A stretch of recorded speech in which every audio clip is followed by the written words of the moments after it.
Matagumpay na naisagawa ng First Abra PMFC ang Pamaskong Handog Outreach Program na naglalayong maghatid ng saya at tulong sa mga residente ng kanilang nasasakupan. Ang magandang balita ay hatid ni Patrolwoman Maria Ella Garcia.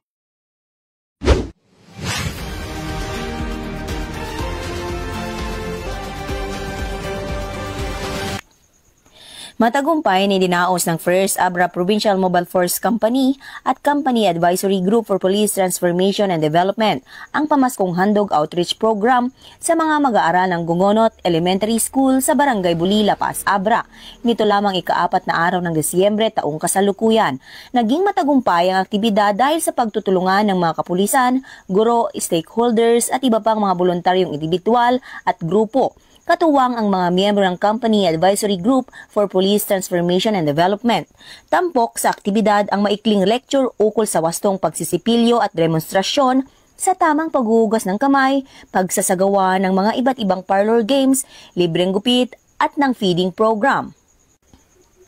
Bilang bahagi ng advokasya ng kapulisan para sa community safety at youth development, pinaalalahanan ng First Abra PMFC ang mga kabataan na umiwas sa ilegal na droga, iwasan ang pananakot o bullying at palaging piliin ang kabutihan at tamang pag-uugali.